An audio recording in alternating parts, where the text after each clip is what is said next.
Good morning all. ഞാൻ Ramakrishnan TB, SEBI registered research അനലിസ്റ്റാണ്. ഈ ഓഡിയോ കേട്ടതിന് ശേഷം ഡിസ്ക്ലെയിമർ കൂടി വായിച്ചു നോക്കണമെന്ന് താല്പര്യപ്പെടുന്നു. ഇന്ന് നമ്മൾ എക്സ്പെക്റ്റ് ചെയ്യുന്നത് അഡാനി ഗ്രൂപ്പ് റിലേറ്റഡ് വൊളാട്ടിലിറ്റി, അതുപോലെ തന്നെ election exit poll related volatility ഒക്കെയാണ്. തീർച്ചയായിട്ടും അഡാനി ഗ്രൂപ്പ് ഓഫ് കമ്പനികളിന്മേൽ വന്നിട്ടുള്ള US SEC പ്രോസിക്യൂട്ടേഴ്സിൻ്റെ അലഗേഷൻസ് ആ ഗ്രൂപ്പ് ഓഫ് ഷെയർസിൽ വൊളാട്ടിലിറ്റി ഉണ്ടാക്കുന്നുള്ളൊരു കാര്യം തീർച്ചയാണ്. വളരെ വിചിത്രമായിട്ടുള്ള അലഗേഷൻസാണ് US SEC പ്രോസിക്യൂട്ടേഴ്സ് നടത്തിയിട്ടുള്ളത്. അഡാനി ഗ്രൂപ്പ് ഓഫ് കമ്പനികളിൽ പ്രത്യേകിച്ച് അഡാനി ഗ്രീൻ എനർജി ഇന്ത്യയിൽ പ്രൊജക്റ്റ് ലഭിക്കാൻ വേണ്ടിയിട്ട് $250 മില്യൺ വർത്ത് ഇന്ത്യൻ റുപ്പി ഇന്ത്യയിലത്തെ ഗവൺമെൻറ് ഒഫീഷ്യൽസിന് ബ്രൈബ് കൊടുത്തിട്ടുണ്ട്. ആ ബ്രൈബ് കൊടുത്തത് മറച്ചു വെച്ചുകൊണ്ട് അമേരിക്കൻ ഇൻവെസ്റ്റേഴ്സിൻ്റെ കയ്യിൽ നിന്നും ഇൻസ്റ്റിറ്റ്യൂഷൻ്റെ കയ്യിൽ നിന്നും ഇൻവെസ്റ്റ്മെൻറ്റ് നേടിയിട്ടുണ്ട് എന്നുള്ള ഒരു കാര്യമാണ് ഈ അലഗേഷനിലുള്ളത്. തീർച്ചയായിട്ടും ഇതിനു മുമ്പും പല കമ്പനികൾക്കും ഇത്തരത്തിലുള്ള അലഗേഷനൊക്കെ നേരിടേണ്ടി വന്നിട്ടുണ്ട്. സ്വാഭാവികമായിട്ടും എമർജിംഗ് മാർക്കറ്റുകളിൽ നിന്ന് ഉയർന്നു വന്നിട്ട് കൊണ്ടിരിക്കുന്ന ബിസിനസ്സുകാർക്കെതിരെ ഇത്തരത്തിലുള്ള അലഗേഷൻസ് ഉണ്ടാവാറുണ്ട്. പ്രത്യേകിച്ച് ഇന്ത്യയിൽ നിന്നും ചൈനയിൽ നിന്നും അത്തരത്തിലുള്ള അലഗേഷൻ മാത്രമായിട്ട് ഇതിനെ കാണാനായിട്ട് സാധിക്കുള്ളൂ. ഈ അലഗേഷൻ വരുന്നതിന് മണിക്കൂറുകൾക്ക് മുമ്പാണ് അഡാനി ഗ്രീൻ എനർജിയുടെ 20 കൊല്ലത്തെ $600 million green bond over subscribe ചെയ്തിരുന്നു. 2 ടൈംസ് ഓവർ സബ്സ്ക്രിപ്ഷൻ വന്നിരുന്നു. പക്ഷേ അഡാനി ഗ്രൂപ്പ് വളരെ മാന്യമായിട്ട് ആ ഇഷ്യൂ കൂടി വിഡ്രോ ചെയ്തിരിക്കുകയാണ് ഈ അലഗേഷന് ശേഷം. തീർച്ചയായിട്ടും ഇത്തരത്തിലുള്ള അലഗേഷൻസ് അതാത് ഗ്രൂപ്പ് കമ്പനികളിലൊക്കെ ഒരു വൊളാറ്റിലിറ്റി ഉണ്ടാക്കാം, ബോണ്ട് മാർക്കറ്റിലും വൊളാറ്റിലിറ്റി ഒക്കെ ഉണ്ടാക്കാം. പക്ഷെ നമ്മൾ ഒരു കാര്യം നോക്കേണ്ടത്, ഹിൻഡൻബർഗ് ഇതിനു മുമ്പ് ഇത്തരത്തിലുള്ള അലഗേഷൻസ് ഒക്കെ കൊണ്ടുവന്നിരുന്നു. അപ്പോൾ തീർച്ചയായിട്ടും ഇതൊന്നും കാര്യമായിട്ടുള്ള രീതിയിലുള്ള ഒരു ഫണ്ടമെൻ്റൽ ഇമ്പാക്റ്റ് ഒന്നും അഡാനി ഗ്രൂപ്പ് ഓഫ് കമ്പനികൾ ഉണ്ടാക്കാൻ പോകുന്നില്ല. മറിച്ച് long term point of view ഈ ഗ്രൂപ്പ് ഓഫ് കമ്പനികളിലെ സെക്ടറുകളിൽ ഉള്ള സ്റ്റോക്കുകൾ ഇൻവെസ്റ്റ് ചെയ്യാനുള്ള അവസരമായിട്ടാണ് എനിക്ക് തോന്നുന്നത്.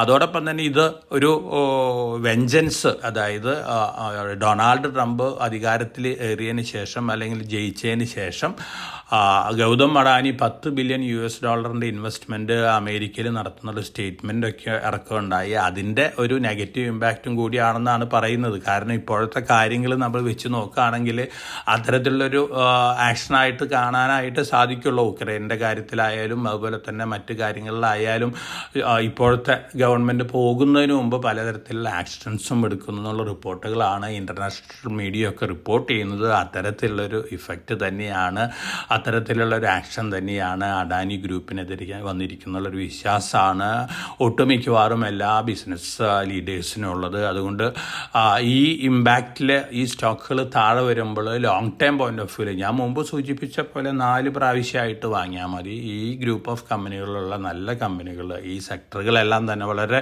എനർജറ്റിക് ആയിട്ടുള്ള സെക്ടറുകളാണ്, അതുപോലെ തന്നെ വളരെ ഫ്യൂച്ചറിസ്റ്റിക് ആയിട്ടുള്ള സെക്ടറുകളാണ്. Long term point of view immediate ആയിട്ടൊന്നും ഈ സ്റ്റോക്കുകളിൽ ഫുള്ളി ഇൻവെസ്റ്റ് ചെയ്യുന്നൊന്നുമില്ല.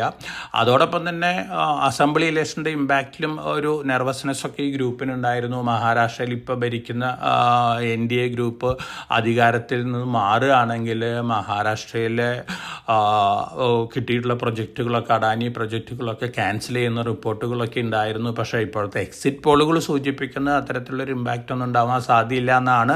പക്ഷേ നമുക്ക് റിയൽ അസംബ്ലി ഇലക്ഷൻ റിസൾട്ട് വന്നതിന് ശേഷമാണ് ഇത്തരത്തിലുള്ള കാര്യങ്ങളൊക്കെ വിലയിരുത്താനായിട്ട് സാധിക്കുള്ളൂ. എന്നിരുന്നാലും ഇന്ന് അഡാനി ഗ്രൂപ്പ് ഓഫ് സ്റ്റോക്കുകളിൽ നല്ല വൊളാറ്റിലിറ്റിയൊക്കെ നമുക്ക് എക്സ്പെക്റ്റ് ചെയ്യാം. അപ്പം നമ്മൾ വളരെ കോഷ്യസ് ആയിട്ട് മാർക്കറ്റിൽ മൂവ് ചെയ്യണം. ഇന്നലത്തെ അമേരിക്കൻ മാർക്കറ്റ് സിറ്റുവേഷൻ നോക്കുകയാണെങ്കിൽ ഡൗ ജോൺസ് ബെറ്റർ ആയിരുന്നു. ഒപ്പം S&P 500 അതുപോലെ തന്നെ നാസ്ഡാക്ക് ഓൾമോസ്റ്റ് ഫ്ലാറ്റ് ക്ലോസിംഗ് ആണ്. NVIDIAയുടെ Q3 റിസൾട്ട് വന്നിരുന്നു. എബോ എക്സ്പെക്റ്റേഷൻസ് ആണ്, പക്ഷേ ഗൈഡൻസ് സ്ലൈറ്റ്ലി ബിലോ എക്സ്പെക്റ്റേഷൻസ് ആയി. കാരണം NVIDIAയുടെ സ്റ്റോക്ക് പ്രൈസ് താഴെ വന്നിട്ടുണ്ട്. അതോടൊപ്പം തന്നെ യൂറോപ്യൻ മാർക്കറ്റുകൾ ഇന്നലെ വീക്കായിരുന്നു. ഇന്നലെ ഏഷ്യൻ മാർക്കറ്റുകൾ നോക്കുകയാണെങ്കിൽ ചൈനീസ് മാർക്കറ്റുകൾ ബെറ്റർ ആയിരുന്നു, ജാപ്പനീസ് മാർക്കറ്റുകൾ സ്ലൈറ്റ്ലി വീക്കായിരുന്നു. ഇന്ന് മോർണിംഗിൽ ജാപ്പനീസ് മാർക്കറ്റുകൾ വീക്കാണ്. ചൈനീസ് മാർക്കറ്റുകൾ സ്ലൈറ്റ്ലി വീക്ക് അല്ലെങ്കിൽ സ്ലൈറ്റ്ലി ബെറ്റർ, ഒരു മിക്സഡ് സെൻറ്റിമെൻ്റ് ആണ് ഇന്ന് മോർണിംഗിലുള്ളത്. നമ്മുടെ ഗിഫ്റ്റ് നിഫ്റ്റി നോക്കുകയാണെങ്കിൽ വ്യാഴാഴ്ച ക്ലോസ് ചെയ്തതിനേക്കാളും ബെറ്റർ ആയിട്ടാണ് ഇപ്പോൾ ട്രേഡ് ചെയ്യുന്നത്. ഇത് ഇൻഡിക്കേറ്റ് ചെയ്യുന്ന ഒരു പോസിറ്റീവ് ഓപ്പണിംഗ് ആണ്. ഒരു ഗ്യാപ്പ് അപ്പ് ഓപ്പണിംഗ് എക്സ്പെക്ട് ചെയ്തിരുന്നു. പക്ഷേ അഡാനി ഗ്രൂപ്പ് ഓഫ് കമ്പനികളിന്മേൽ വന്നിട്ടുള്ള അലിഗേഷൻസ് അഡാനി ഗ്രൂപ്പ് ഓഫ് സ്റ്റോക്കുകളിൽ ഒരു സെല്ലിംഗ് പ്രഷർ ഉണ്ടാക്കും. പല ഇൻഡെക്സുകളിൽ ഉൾപ്പെട്ടിട്ടുള്ള സ്റ്റോക്കുകളായ കാരണം അതിനനുസരിച്ചുള്ള ഇൻഡെക്സിലുള്ള ലോസസ് ഒക്കെ ഉണ്ടാവാം. അതുകൊണ്ട് നല്ല വൊളാറ്റിലിറ്റി നമുക്ക് ഇന്ന് മാർക്കറ്റിൽ എക്സ്പെക്റ്റ് ചെയ്യാം. കമോഡിറ്റികൾ നോക്കുകയാണെങ്കിൽ ഗോൾഡ് ബെറ്റർ ആയിട്ടാണ് ക്ലോസ് ചെയ്തിരിക്കുന്നത്. $2,657 പെർ ഔൺസിനാണ് ഇപ്പോൾ ട്രേഡ് ചെയ്യുന്നത് സ്പോട്ട് ഗോൾഡ്. മറ്റ് കമോഡിറ്റികളെല്ലാം തന്നെ സ്ലൈറ്റ്ലി ബെറ്റർ ആയിട്ടാണ് ഇന്ന് മോർണിംഗിൽ ട്രേഡ് ചെയ്യുന്നത്. ഇനി നമ്മൾ മറ്റ് സ്റ്റോക്ക് സ്പെസിഫിക് ന്യൂസ് ഫ്ലോസ് ഒക്കെ നോക്കുകയാണെങ്കിൽ ടാറ്റ പവർ ഭൂട്ടാനിൽ 5000 മെഗാവാട്ട് പ്രൊജക്റ്റിനുള്ളൊരു ഡീല് സൈൻ ചെയ്തിട്ടുണ്ട്. പവർ ഗ്രിഡിന് കാവുത റിന്യൂവബിൾ എനർജി സെക്ടറിൽ നിന്നൊരു പവർ ട്രാൻസ്മിഷൻ ലൈനിൻ്റെ ഒരു ഓർഡർ കിട്ടിയിട്ടുണ്ട്. അതുപോലെ തന്നെ GRS 226 കോടി രൂപയുടെ ഓർഡറാണ്. 13 ഹൈബ്രിഡ് ഫെറി ബോട്ടുകൾക്കുള്ള ഓർഡറാണ് വെസ്റ്റ് ബംഗാൾ ഗവൺമെൻറ്റിൽ നിന്നാണ്. അതുപോലെ തന്നെ UPL limited rights issue announce ചെയ്തിട്ടുണ്ട്. 1:8 ആണ്. 360 രൂപ പെർ ഷെയർ ആണ് റൈറ്റ്സ് ഇഷ്യൂ. ഓപ്പൺ ചെയ്യുന്നത് December 5-ന്, എൻഡ് ചെയ്യുന്നത് December 17-നാണ്. NTPC green IPO open ആണ്. 0.33 ടൈംസ് ആണ് ഫസ്റ്റ് ഡേ ഓവർ സബ്സ്ക്രിപ്ഷൻ വന്നിട്ടുള്ളത്. പക്ഷേ retail portion 1.33 times over subscription വന്നിട്ടുണ്ട്. ലോങ് ടേം വ്യൂ ഉള്ള IPO ഇൻവെസ്റ്റേഴ്സിന് ഇൻവെസ്റ്റ് ചെയ്യാവുന്ന ഒരു IPO ആണ് NTPC ഗ്രീൻ. അതോടൊപ്പം തന്നെ ഗോൾഡ് റിലേറ്റഡ് ന്യൂസ് ഫ്ലോസ് നോക്കുകയാണെങ്കിൽ നമ്മുടെ സെൻട്രൽ ബാങ്ക് 28 ടണ്ണും കൂടി ഗോൾഡ് വാങ്ങിയിരിക്കുകയാണ്. ടോട്ടൽ ഇപ്പം നമ്മുടെ സെൻട്രൽ ബാങ്കിൻ്റെ കയ്യിലുള്ളത് 882 ടൺ ഗോൾഡാണ്. നമ്മുടെ ഫോറക്സ് റിസർവിൻ്റെ 10% ഇപ്പോൾ ഗോൾഡാണ്. തീർച്ചയായിട്ടും ഇതൊരു വളരെ പോസിറ്റീവ് ന്യൂസാണ് നമ്മുടെ എക്കണോമിനെ സംബന്ധിച്ച് നോക്കുകയാണെങ്കിൽ. അതോടൊപ്പം തന്നെ മറ്റ് ETF ഇൻഫ്ലോസ് ഒക്കെ നോക്കുകയാണെങ്കിൽ റെക്കോർഡ് ഇൻഫ്ലോസ് ആണ് ഗോൾഡ് റിലേറ്റഡ് ETFകളിലേക്കൊക്കെ ഇന്ത്യയിലും വന്നിട്ടുള്ളത്. തീർച്ചയായിട്ടും ഗോൾഡിൽ ഇൻവെസ്റ്റ് ചെയ്യുന്ന ഇൻവെസ്റ്റേഴ്സിനെ സംബന്ധിച്ച് വളരെ മിനിമം എമൗണ്ട് കൊണ്ട് ലോങ് ടേമിലേക്ക് ഇൻവെസ്റ്റ് ചെയ്യാനായിട്ട് സാധിക്കുന്നതാണ് ഗോൾഡ് ETFകളൊക്കെ. അപ്പോൾ ഇത്തരത്തിലുള്ള ന്യൂസ് ഫ്ലോസ് ഒക്കെ ഗോൾഡിനെ സംബന്ധിച്ച് പോസിറ്റീവാണ്. എന്നിരുന്നാലും ഗ്ലോബൽ വൊളാറ്റിലിറ്റിയൊക്കെ ഗോൾഡ് പ്രൈസിൽ ഇന്ത്യയിലൊക്കെ ഇമ്പാക്റ്റ് ചെയ്യാം. ഒപ്പം നമ്മുടെ കറൻസി ഫ്ലക്ച്വേഷൻസും അതിനനുസരിച്ചുള്ള ഇമ്പാക്റ്റൊക്കെ നൽകും. ഇതൊക്കെയാണ് മാർക്കറ്റിലെ ഇന്നത്തെ ന്യൂസ് ഫ്ലോസ്. തീർച്ചയായിട്ടും അഡാനി ന്യൂസിൻ്റെ ഇമ്പാക്റ്റ് അഡാനി ഗ്രൂപ്പ് ഓഫ് സ്റ്റോക്കുകളിലൊക്കെ കാണാം. അഡാനി ഗ്രൂപ്പ് ഓഫ് സ്റ്റോക്കുകളൊക്കെ താഴെ പോയേക്കാം.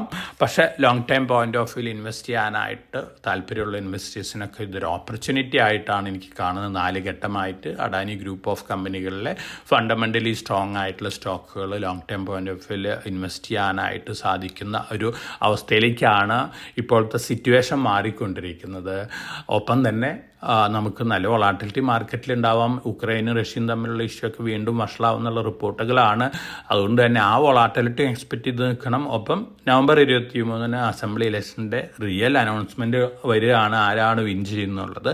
അതിൻ്റെ ഇമ്പാക്റ്റ് നമുക്ക് അടുത്ത ആഴ്ചയിലും കാണാനായിട്ട് സാധിക്കും. അപ്പോൾ വളരെ കോഴ്സായിട്ട് മാർക്കറ്റ് മൂവ് ചെയ്യുക. നല്ല വൊളാറ്റിലിറ്റി വന്ന് ഡ്രാസ്റ്റിക് ഫാൾ വരുമ്പോൾ ഞാൻ നേരത്തെ സൂചിപ്പിച്ച പോലെ 4 ഘട്ടമായിട്ട് long time point of view equity വാങ്ങാനുള്ള ഡിസിഷൻ എടുക്കുന്നത് നന്നായിരിക്കും. അപ്പോൾ എല്ലാവർക്കും നല്ലൊരു ട്രേഡിൻ്റെ ആശംസിച്ചുകൊണ്ട് ഞാൻ ഇന്നത്തെ പ്രീ മാർക്കറ്റ് കമൻട്രിയോട് അവസാനിപ്പിക്കുകയാണ്. Thank you.